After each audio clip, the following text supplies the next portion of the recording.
Hi friends. మేమైతే డిన్నర్‌కి ఈరోజు ఎక్కడికంటే రెస్టారెంట్‌కొచ్చేసామండి. ఈ రెస్టారెంట్ మీరు చూసే ఉంటారు. చాలా ఫేమస్ రెస్టారెంట్. ఈ రెస్టారెంట్ పేరు స్వాగత్ రెస్టారెంటు. అప్పట్లో చాలా ఫేమస్ అండి స్వాగత్ పేరు. ఇప్పుడు స్వాగత్ రెస్టారెంట్ నేమ్ తీసేసి వేరే నేమ్ పెట్టేశారు. మీకు ఇప్పుడున్న నేమ్ తెలిస్తే కామెంట్ చేయొచ్చు. మా పిల్లలైతే ఇక్కడ హాయ్ చెప్తున్నారు వీడియో తీస్తుంటే. మేము ఇక్కడ బిర్యానీ ఆర్డర్ చేశాం కదా! అంతలోపు పిల్లలు ఆర్డర్ వచ్చేసరికి పిల్లలు ఫిషెస్‌తో ఆడుతున్నారు. మా బాబు ఏదో చెప్తాడంట వినండి. చెప్పు. మేమైతే ఫిషెస్‌తో ఆడుతున్నాం.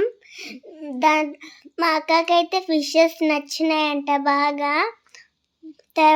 కాసేపు అయినాక బిర్యానీ ఆర్డర్ చేసినాం కొంచెం.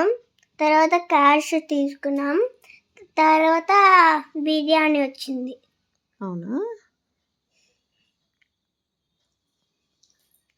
తర్వాత మేము చెప్పులు చేసుకొని ఇంటికి వచ్చేసినాం. ఇంటి దగ్గర మళ్ళీ హ్యాండ్ వాష్ చేసుకొని తినేసినాం బిర్యానీ. అవునా? ఓకే. మా పిల్లలైతే ఫిషెస్ చూడగానే వదిలిపెట్టారండి. పిల్లలే కాదు మేము కూడా అసలు పెద్దవాళ్ళు కూడా